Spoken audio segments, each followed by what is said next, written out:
Good afternoon, students. Good afternoon. Hello. Good afternoon, Good ma'am. afternoon. Yes, good afternoon. कैसे हो Good बच्चों? afternoon. Yes, good afternoon. कैसे हो बच्चों? How are you? Ma'am ठीक है मैम, आप कैसे? मैं भी ठीक हूँ। घर में सब लोग कुशल मंगल? हाँ, yes ma'am. Very good, good news. चलिए, और कल टेस्ट हुआ आप लोगों का? Sunday Yes, ma'am. 23 तारीख। हाँ, यस मैम। Yes, sir. कल किन किन विषयों का टेस्ट था? मैम इंग्लिश और साइंस। इंग्लिश और साइंस। अच्छा, Science. बढ़िया हुआ test? Yes ma'am. I think अब नेक्स्ट संडे हिंदी होगी ना? Yes ma'am. Yes, ma'am. अच्छी बात है।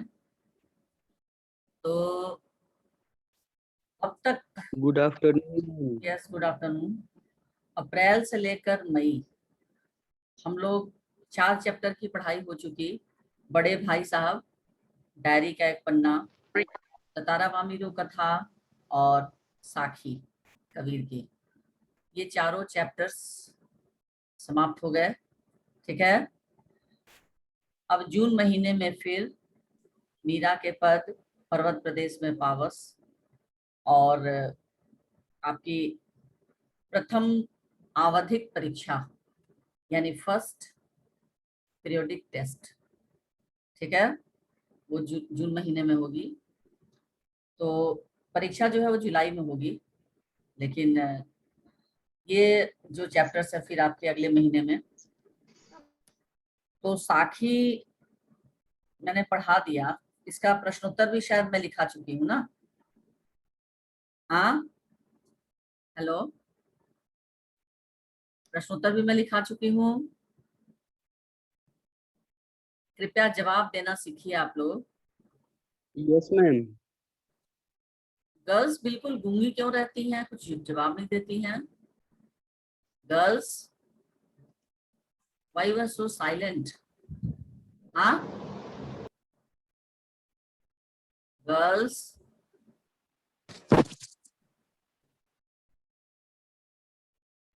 क्या नहीं बोलने की तुम लोग कसम खा रखी हो? करवा दिए मैम। हाँ, क्वेश्चन आंसर हो गया है। क्या हो गया है? क्वेश्चन आंसर साखी का। हाँ, एक क्वेश्चन लिखवा रही थी ना कि कबीर एक समाज सुधारक थे, इसको मैं लिखा रही थी ना? तो पूरा मैम ये हो चुका था। शुरू हो गया था। हाँ, ये वाला Yes, कबीर ma'am. का कवित्व आज के संदर्भ में भी प्रासंगिक है, ये प्रश्न लिखे थे आप लोग? हाँ, बोलो, इस प्रश्न को लिखा था आप लोगों ने? जवाब क्यों नहीं दे रही हो girls? Srishti, Shreya? No ma'am, class end हो गया था। हाँ, कबीर का कवित्व आज के संदर्भ में भी प्रासंगिक है। कबीर का कवित्व यानी कबीर के जितने भी दोहे हैं, है ना, वो आज के भी संदर्भ में प्रासंगिक है। प्रासंगिक का मतलब होता है रेलेवेंट, यानी आज के संदर्भ में भी ये जितने दोहे हैं, जितने नीति परक दोहे हैं, उनके जितने उपदेश हैं, वो सारे आज भी उतने ही प्रासंगिक, उतने ही रेलेवेंट और उतने ही उपयोगी हैं। क्लियर है? प्रश्न समझ में आया सबको? प्रश्न समझ में आ गया ना मैम कि कबीर का कवित्व आज के संदर्भ में भी प्रासंगिक है, यानी कबीर के जितने भी दोहे हैं, जितने उनके उपदेश हैं, वो आज के परिप्रेक्ष्य में भी प्रासंगिक हैं। चलिए लिखिए ये अंतिम प्रश्न, कबीर का कवित्व आज के संदर्भ में भी प्रासंगिक है, इस विषय पर प्रकाश डालें। ये अंतिम है, उसके बाद मैं ग्रामर का वाक्य रूपांतरण शुरू करूंगी। इसको खत्म कर दे रही हूँ, जल्दी से लिखिए। कबीर का कवित्व आज के संदर्भ में भी प्रासंगिक है। कबीर का कवित्व आज के संदर्भ में भी प्रासंगिक है। मैम एक बार ये प्रश्न- क्वेश्चन फिर से repeat कीजिए। प्रश्न लिखे। हाँ, एक बार फिर से मैम रिपीट करिए ना। कबीर का कवित्व, सिंगल इन्वर्टेड कोमा में लिखोगे, कबीर का कवित्व, क व हर्षिकार वी आधा त व, कवित्व आज के संदर्भ, दंत स अनुस्वार द भ रेफ, आज के संदर्भ में भी प्रासंगिक, पर संयुक्त आकार, दंत स अनुस्वार, क ह्रस्वीकार क, आज के संदर्भ में भी प्रासंगिक है। पूर्ण विराम, सिंगल इन्वर्टेड कोमा बंद। इस विषय पर प्रकाश डालें, इस विषय पर प्रकाश डालें। लिख लिए, लिख लिए। हाँ, लिख लिए सब लोग? Yes ma'am. चलो लिखो। लिख लिए मैम। कबीर पर सभी धर्मों तथा, कबीर पर सभी धर्मों तथा सूफियों के, कबीर पर सभी धर्मों तथा सूफियों के प्रेम का प्रभाव दिखाई देता है।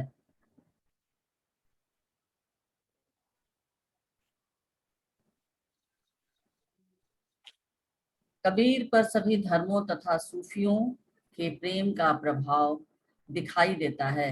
यानी कबीर किसी एक जाति धर्म को मानने वाले नहीं थे, और जब वो किसी को फटकारते थे तो किसी की जाति और धर्म देखकर नहीं, बस वो सिर्फ देखते थे कि ये मानव है, एक सामाजिक मानव है, समाज में रहने वाला व्यक्ति है, और इसके द्वारा ये गलत कार्य हो रहे हैं, तो उस कार्य के विरोध में वो खड़े हो जाते थे, किसी जाति धर्म के बंधन में बंधकर नहीं।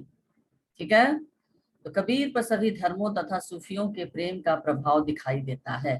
पूर्ण विराम, उनका मानना है कि, उनका मानना है कि,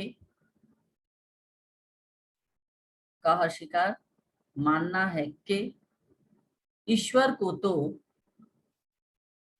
ईश्वर को तो प्राणी मात्र से, ईश्वर को तो प्राणी मात्र से प्रेम करके ही पाया जा सकता है। ईश्वर को तो प्राणी मात्र से प्रेम करके ही पाया जा सकता है। अच्छा बच्चे ये बताओ कि अभी अटेंडेंस जो तुम लोग का 17-20, क्या हर क्लास में ऐसे ही रहता है अटेंडेंस? हाँ, यस मैम। ये 17 और 20 की संख्या में ही रहते हैं, दोनों सेक्शन मिला के बच्चे, आई और जे मिला के? मैम हाँ, क्लास मैम 3-4 क्लास का मैम बच्चा सब रहता है मैम, उसमें 30-40 भी हो। क्या बोल रहे हो? Speak loudly. मैम मान लीजिए मैम, जैसे 4 सेक्शन मैम इंग्लिश में मैम रश्मि प्रिया मैम वो ये पढ़ाती हैं, तो मैम उन लोग उनके क्लास में मैम 45 तक मैम मैक्सिमम बच्चा जाता किस सब्जेक्ट में? मैम इंग्लिश में, लेकिन मैम उसमें मैम 4 सेक्शन। 4 सेक्शन के बच्चे रहते हैं, लेकिन इसमें तो 2 ही सेक्शन के बच्चे, ये 20 और 17 ऐसे ही रह रहा है, यानी 50% से भी कम। अच्छा कोई बात नहीं, ऑफलाइन में सब पता चल जाएगा, ऊंट पहाड़ के नीचे आ जाएगा। अभी ऑनलाइन में जितना मस्ती करना है सब कर लो, ऑफलाइन में सब पहाड़ के नीचे ऊंट आ जाएगा। सबको अपना अपना टेस्ट पता चल जाएगा कि कौन कितना जानते हो, कौन कितना लिख सकते हो। अभी तो चैटिंग करके देख कर सब लिख ले रहे हो 10 नंबर का, इसके बाद के टेस्ट में पता चलेगा आप लोगों को। चलिए, उनका मानना है कि ईश्वर को तो प्राणी मात्र से प्रेम करके ही पाया जा सकता है। पूर्ण विराम, उन्होंने धर्म के नाम पर, उन्होंने धर्म के नाम पर किए जाने वाले, उन्होंने धर्म के नाम पर किए जाने वाले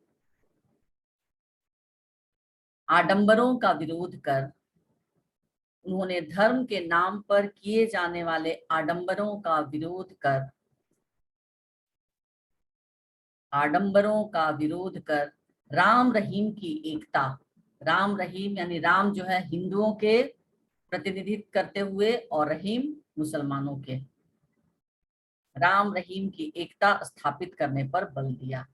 यानी हिंदू मुस्लिम के भेद को उन्होंने मिटाने पर अधिकतर बल दिया कबीर ने। आडंबरों का विरोध कर राम रहीम पर एकता स्थापित करने पर बल दिया, राम रहीम की एकता स्थापित करने पर बल दिया। पूर्ण विराम, पैराग्राफ चेंज करेंगे। कबीर ने धर्म और जाति के नाम पर, जाति में त हर्ष स्वीकार होगा, कबीर ने धर्म और जाति के नाम पर होने वाले, कबीर ने धर्म और जाति के नाम पर होने वाले भेदभावों के लिए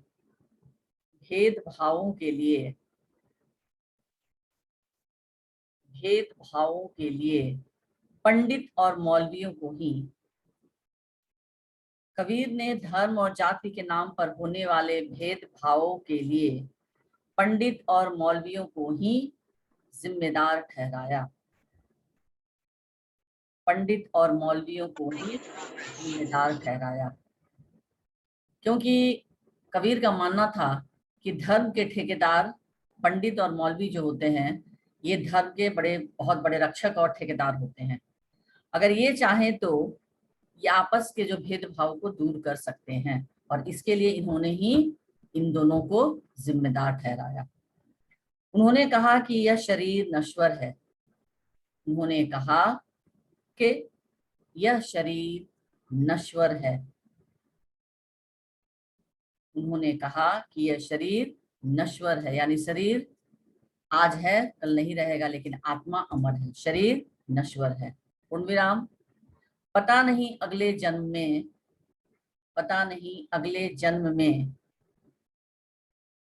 मनुष्य देह मिले न मिले, पता नहीं अगले जन्म में मनुष्य देह मिले न मिले, कौमा, पता नहीं अगले जन्म में मनुष्य देह मिले न मिले, कौमा, इसलिए इसी जन्म में सदगुरु, स द हलचिन गुरु एक साथ होगा, इसलिए इसी जन्म में सदगुरु की सहायता से ईश्वर को, इसलिए इसी जन्म में सदगुरु की सहायता से ईश्वर को प्राप्त करने का प्रयत्न करना चाहिए, इसलिए इसी जन्म में सदगुरु की सहायता से ईश्वर को प्राप्त करने का प्रयत्न करना चाहिए। पूर्ण विराम, प्रयत्न करना चाहिए, पूर्ण विराम। यहां तक हुआ बच्चों? हाँ मान्या? Yes ma'am. क्या बात है मान्या, आजकल बहुत चुप रहती हो, कोई रिस्पॉन्स नहीं देती हो, भाई? हाँ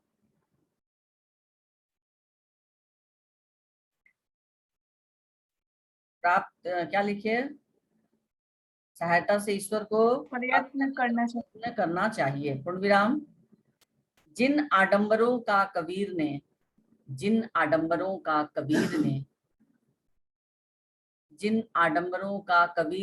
अपने समय में विरोध किया है, जिन आडंबरों का कबीर ने अपने समय में विरोध किया है, कौमा, विरोध किया है, वे आज भी किसी न किसी रूप में जीवित हैं, वे आज भी किसी न किसी रूप में जीवित हैं। जीवित में ज दीर्घिकार व हर्षिकार त, वे आज भी किसी न किसी रूप में जीवित हैं। पूर्ण विराम, वे आज भी किसी न किसी रूप में जीवित हैं।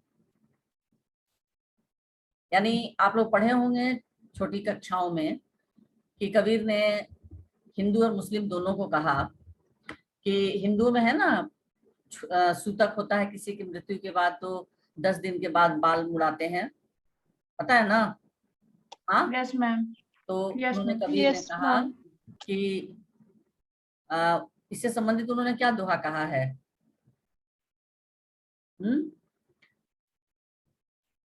बाल मुड़ाने को लेकर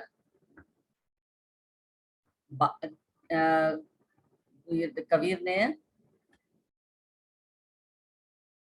केस मुड़ाए हरी मिले तो मैं भी लूं मुड़ाए, बार बार के मूड़ते भेड़ न बैकुंठ जाए। उन्होंने कहा कि केस मुड़ाने से, बाल मुड़ा लेने से ये छूत जो है क्या बाल में ही होता है कि 10 दिनों के बाद हिंदुओं में मान्यता है कि बाल मुड़ा लेना चाहिए। तो यदि बाल मुड़ा लेने से ईश्वर की प्राप्ति होती है तो मैं भी मुड़ा ले रहा हूँ।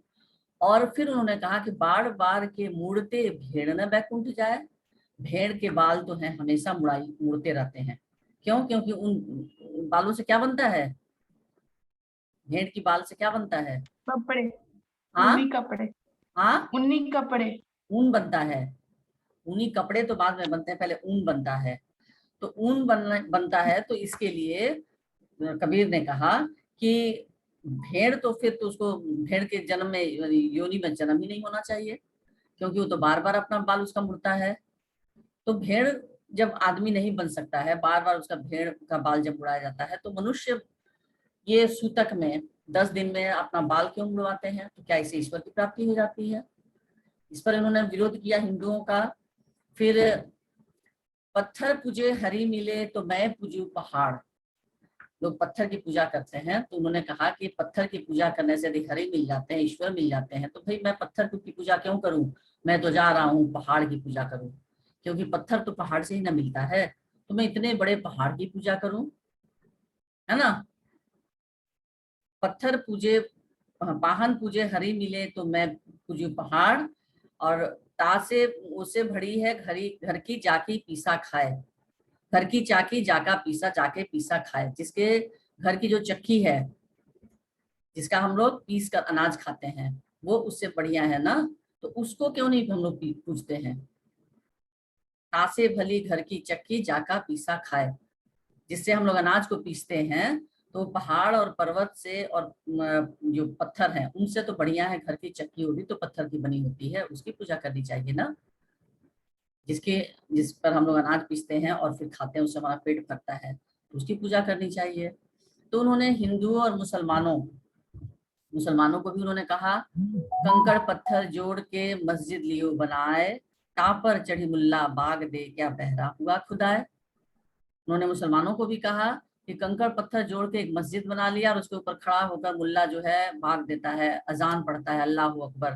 तो क्या तुम्हारा बहरा जो है, ईश्वर जो है बहरा, भगवान जो है अल्लाह जो है, वो क्या बहरा हो गया है? तो उसको माइक लगाकर आवाज देने की जरूरत पड़ रही है अल्लाह अकबर। तो किसी भी धर्म के लोगों को उन्होंने नहीं छोड़ा। जहां उन्हें लगा कि ये सामाजिक कुरीतियां हैं, बुराइयां हैं, चाहे वो किसी भी धर्म के हों, जो कमियां नजर आई कबीर को, उन्होंने अपने उपदेश के माध्यम से समाज को इस तरह की बुराइयों से मुक्त करने का बीड़ा उठाया। और इसीलिए कहा जाता है कि कबीर का कवि का रूप हमारे सामने नहीं, बल्कि एक समाज सुधारक का रूप हमारे सामने ज्यादा परिलक्षित होता है। और फिर उनके उस समय के दोहे आज भी किसी न किसी रूप में प्रासंगिक हैं। ठीक है, बस आवश्यकता है उनको मानने की, अपने जीवन में उतारने की। तो यहाँ पर वे आज भी किसी न किसी रूप में जीवित हैं। यहाँ तक लिखे? यहाँ तक हुआ? हाँ, Yes, ma'am. इनके स्वरूप में परिवर्तन भले हो गया हो, इनके स्वरूप में परिवर्तन भले हो गया हो। पूर्ण विराम। आज तथाकथित गुरुओं की बाढ़ सी आ गई है। आज तथाकथित यानी सेल्फ प्रोमोटी, अपने आप को गुरु मानने वाले बहुत सारे धार्मिक गुरु पैदा हो गए हैं। तो वही यहाँ पर लेखक कर रहे हैं कि आज तथाकथित यानी अपने आप को गुरु की पदवी से अपने आप को सम्मान दिला देना और गुरु की पदवी की प्राप्ति कर लेना, तो आज तथाकथित गुरुओं की बाढ़ सी आ गई है। बाढ़ सी में योजक चिन्ह, बाढ़ सी आ गई है, कौमा, जो लोगों के धर्म के नाम पर, जो लोगों को धर्म के नाम पर मूर्ख बनाकर अपना स्वार्थ साधते हैं, जो लोगों को धर्म के नाम पर मूर्ख बनाकर अपना स्वार्थ साधते हैं, जो लोगों को धर्म के नाम पर मूर्ख बनाकर अपना स्वार्थ साधते हैं। पूर्ण विराम। पूजा अर्चना, पूजा अर्चना में योजक चिन्ह होगा, पूजा अर्चना के नाम पर ढोंग करते हैं,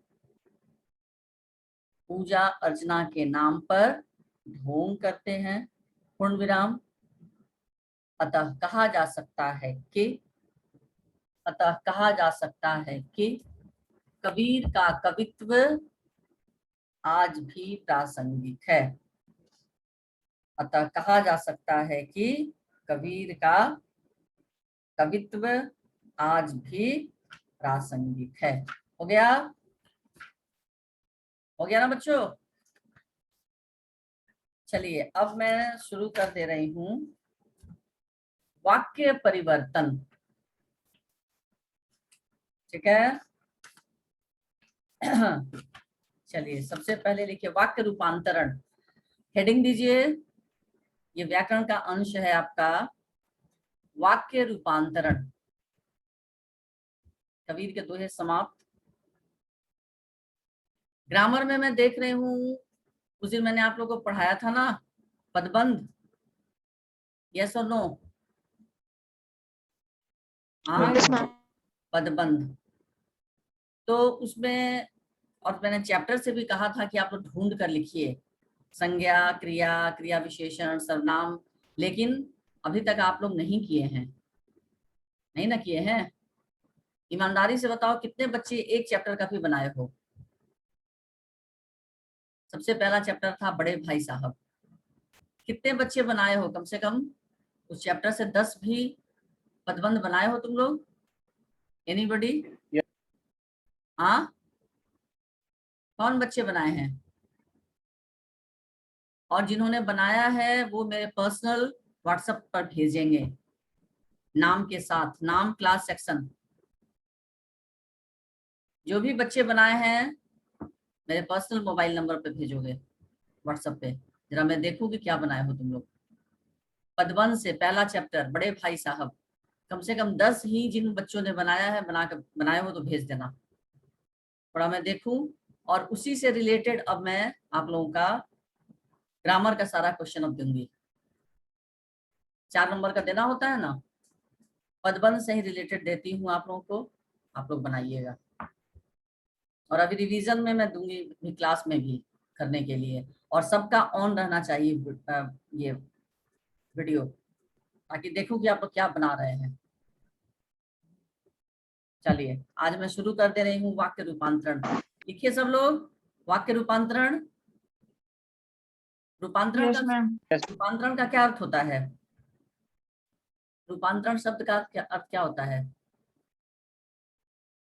रूप में परिवर्तित करना। में परिवर्तन, यानी जो रूप है उसका परिवर्तन। चलिए तो लिखिए वाक्य रूपांतरण, लिखकर डैश दीजिए।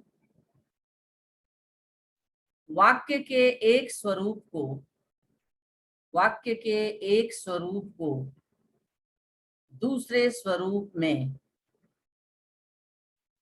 वाक्यों के एक स्वरूप को, वाक्यों के एक स्वरूप को, वाक्यों के एक स्वरूप को दूसरे स्वरूप में परिवर्तित करने को, वाक्यों के एक स्वरूप को दूसरे स्वरूप में परिवर्तित करने को वाक्य परिवर्तन, वाक्य परिवर्तन अथवा वाक्य रूपांतरण कहते हैं। वाक्य परिवर्तन अथवा वाक्य रूपांतरण कहते हैं।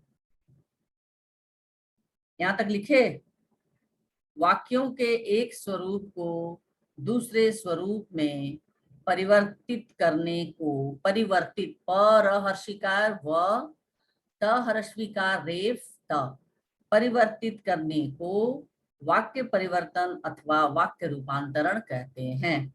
अब मुझे कोई एक बच्चा जल्दी से जवाब दे तो वाक्य किसे कहते हैं? वाक्य किसे कहते हैं? शब्दों के सार्थक समूह को वाक्य कहते हैं। हाँ, वेरी गुड। शब्दों के सार्थक समूह को वाक्य कहते हैं। वाक्य सार्थक समूह याद रखोगे, निरर्थक समूह नहीं, है ना? वाक्य कहते हैं। और वाक्य कितने तरह के होते हैं? 3 प्रकार के। हाँ, 3 प्रकार। कौन? सरल वाक्य, हम्म, संयुक्त वाक्य, मिश्रित वाक्य। Very good. सरल, संयुक्त और मिश्रित। इंग्लिश में भी पढ़े हो ना? सिंपल, कंपाउंड एंड मिक्स, है ना? सेम वही चीज आपकी हिंदी में भी है। तो परिवर्तित करने को वाक्य परिवर्तन अथवा वाक्य रूपांतरण कहते हैं। पूर्ण विराम। वाक्य रूपांतरण करते समय, पूर्ण विराम के बाद लिखें, वाक्य रूपांतरण करते समय यह ध्यान रखना चाहिए, वाक्य रूपांतरण करते समय यह ध्यान रखना चाहिए कि वाक्य रूपांतरण करते समय यह ध्यान रखना चाहिए कि वाक्य रचना बदलनी चाहिए, वाक्य रचना बदलनी चाहिए, कॉमा, वाक्य रचना बदलनी चाहिए, कॉमा, किंतु उसका अर्थ नहीं बदलना चाहिए। वाक्य रचना बदलनी चाहिए, कॉमा, किंतु उसका अर्थ नहीं बदलना चाहिए। हो गया? लिखे, किंतु उसका अर्थ नहीं बदलना चाहिए। पूर्ण विराम।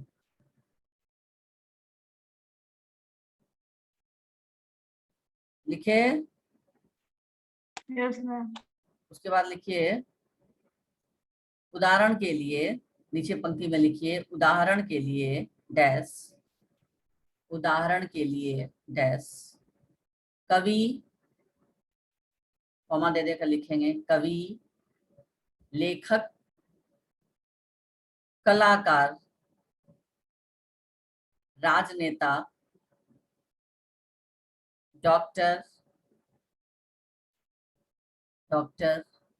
वैज्ञानिक, सब कॉमा देकर लिखेंगे, कवि, लेखक, कलाकार, राजनेता, डॉक्टर, वैज्ञानिक आदि सभी अपनी योग्यता, आदि सभी अपनी योग्यता, कॉमा, रुचि, हर्षिकार होगा रुचि, तथा सामर्थ्य, दंत सकार म, थ या संयुक्त, थ या संयुक्त का क्या अर्थ होता है? कोई बताए मुझे। थ या संयुक्त आधा मतलब? था और यह। हाँ, आधा थ, य, रेफ, या पर रेफ होगा। रुचि तथा सामर्थ्य के अनुसार भाषा का प्रयोग करते हैं।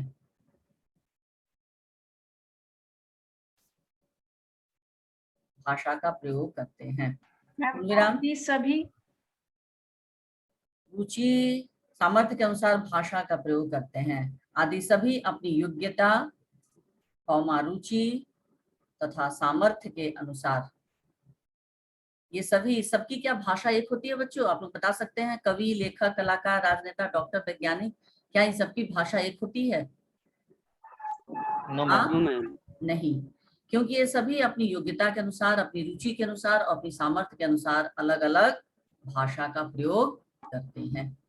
ठीक है, अब लिखिए नेक्स्ट हेडिंग देकर, वाक्य परिवर्तन करते समय ध्यान रखने योग्य बातें। यानी जब हम वाक्य परिवर्तन करेंगे तो किन किन बातों को ध्यान रखेंगे। नेक्स्ट हेडिंग, वाक्य परिवर्तन करते समय ध्यान रखने योग्य बातें। वाक्य परिवर्तन करते समय ध्यान रखने योग्य बातें। चलिए लिखिए, वाक्य परिवर्तन करते समय निम्नलिखित बातें ध्यान में रखनी चाहिए। वाक्य परिवर्तन करते समय निम्नलिखित बातें ध्यान में रखनी चाहिए। डैश। वाक्य परिवर्तन करते समय निम्नलिखित बातें ध्यान में रखनी चाहिए। ये बहुत ही आसान है, वाक्य परिवर्तन जो है ये बहुत ही आसान है। थोड़ा सा आप लोग दिमाग रखकर यदि सोचेंगे समझेंगे, क्योंकि बच्चों ग्रामर जो है वो रटने की चीज नहीं है, समझने की चीज है। जब समझेंगे तभी कर पाएंगे। चलिए पहला लिखिए इसमें, केवल वाक्य रचना बदलनी चाहिए, कॉमा अर्थ नहीं। पहला इसका ध्यान लिखिए, ध्यान रखने योग्य कौन सी बातें हैं। पहला, केवल वाक्य रचना बदलनी चाहिए, कॉमा अर्थ नहीं। यानी जब हम वाक्य को परिवर्तित करेंगे तो सिर्फ वाक्य की रचना बदलनी चाहिए, उसका रूप बदलना चाहिए, स्वरूप बदलना चाहिए, लेकिन अर्थ नहीं। ठीक है, पूर्ण विराम। दूसरा, सरल वाक्यों को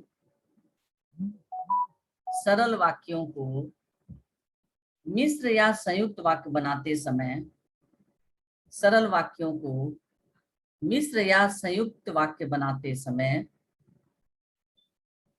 सरल वाक्यों को मिश्र या संयुक्त वाक्य बनाते समय कुछ शब्द या संबंध बोधक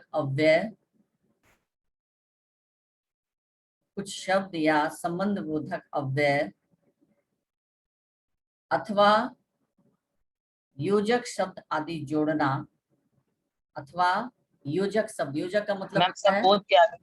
संबंध बोधक अव्यय, जो संबंध बताने वाला जो अव्यय है उसको कहते हैं संबंध बोधक अव्यय, अथवा योजक शब्द, योजक जो जोड़ने का काम करता है, योजक शब्द आदि जोड़ना। यानी सरल वाक्यों को हम मिश्र और संयुक्त बनाएंगे तो हमको क्या करना होगा, कुछ संबंध बोधक अव्यय और या फिर योजक शब्दों को लगाना पड़ेगा, उनका प्रयोग करना पड़ेगा, आदि जोड़ना, कॉमा जैसे लेकर डैश दें। जैसे वो कौन कौन से योजक हैं या कौन कौन से संबंध बोधक अव्यय हैं, संबंध बोधक अव्यय कहो या योजक, सेम थिंग। जैसे डैश देकर, क्योंकि कॉमा की, खाली की, क हंसी का के, कॉमा और फिर कॉमा इसलिए कॉमा तब आदि, हर्षिका आदि, पूर्ण विराम। नेक्स्ट पॉइंट में लिखो, संयुक्त या मिश्र वाक्यों को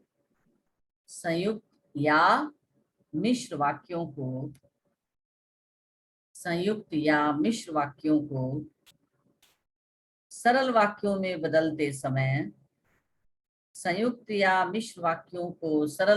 में बदलते समय, योजक शब्दों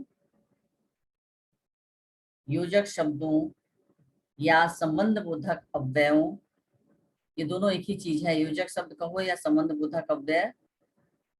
तो संयुक्त या मिश्र वाक्यों को सरल वाक्यों में बदलते समय योजक शब्दों या संबंध बोधक अव्ययों का लोप करना। लोप का क्या अर्थ होता है? लोप शब्द का अर्थ क्या होता है? हटा देना, गायब होना, गायब कर देना, यानी उनको हटा देना, रिमूव कर दिया जाता है। जब हम लोग सरल वाक्यों को संयुक्त या मिश्र बनाएंगे तो संबंध बोधक अव्यय या योजक शब्दों का हम लोग प्रयोग करेंगे, ठीक है। और जब हम संयुक्त और मिश्र से सरल बनाएंगे तो जितने योजक शब्द रहेंगे, यानी जो भी जोड़ने का काम करने वाले जो शब्द हैं, उन सबको क्या करेंगे हम लोग, हटा देंगे, गायब कर देंगे, अव्ययों का लोप करना। क्लियर हुआ, समझ में आ गया सबको? हाँ यस मैम अव्यय क्या लिख रहे हो? अव्यय के आगे संबंध बोधक अव्ययों का लोप करना, ठीक है। अब ध्यान से सुनो, उदाहरण मैं बता रही हूँ। पहला उदाहरण है सरल वाक्य से संयुक्त वाक्य बनाना, यानी सिंपल सेंटेंस है, उससे कौन सा सेंटेंस बनाना? संयुक्त, कंपाउंड, संयुक्त वाक्य बनाना। जैसे सरल वाक्य है, मैं मंदिर जाकर भजन भी सुनूंगा, ये सरल वाक्य है ना जी। मैं मंदिर जाकर भजन भी सुनूंगा। अब ये बताइए यहाँ पर एक करता है मैं मंदिर जाकर, ये करता है और क्रिया भी एक ही है। एक कर्ता और एक क्रिया, यानी मैं मंदिर जाऊंगा और भजन सुनूंगा। ठीक है, एक कर्ता और एक क्रिया। अब इसको बनाना है संयुक्त। तो संयुक्त बनाना बहुत आसान है। इसमें किन किन शब्दों का प्रयोग करके हम संयुक्त बनाते हैं? और, तथा, क्योंकि, इसलिए, तब आदि। तो मैं पहले आप लोगों को बता देती हूँ, एक हेडिंग और लिख लीजिए ताकि और क्लियर रहेगा आप लोगों को, नहीं तो फिर कंफ्यूज करेंगे। लिखिए, सरल वाक्य से संयुक्त वाक्य बनाने के लिए, नेक्स्ट हेडिंग में लिखिए, सरल वाक्य से संयुक्त। ये तो मैंने आप लोगों को लिखा है कि वाक्य परिवर्तन करते समय ध्यान रखने के लिए कौन कौन सी बातें आवश्यक हैं। अब लिखिए, सरल वाक्य से संयुक्त वाक्य बनाने के लिए, सरल वाक्य से संयुक्त वाक्य बनाने के लिए योजक शब्द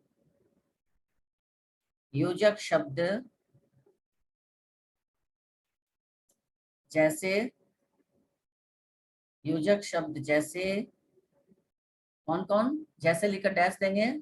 योजक शब्द जैसे, तथा, कॉमा देकर लिखेंगे, तथा के बाद तथा, और, तथा, कॉमा, और, कॉमा, इसलिए,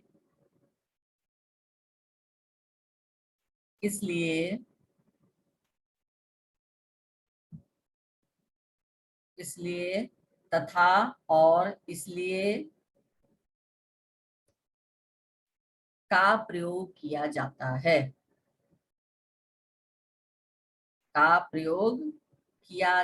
है। मैम एक बार फिर से रिपीट कीजिएगा। सरल वाक्य से संयुक्त वाक्य बनाने के लिए, सरल वाक्य से संयुक्त वाक्य बनाने के लिए योजक शब्द जैसे तथा, कॉमा, और, कॉमा, इसलिए लहर्षिकार ये, इसलिए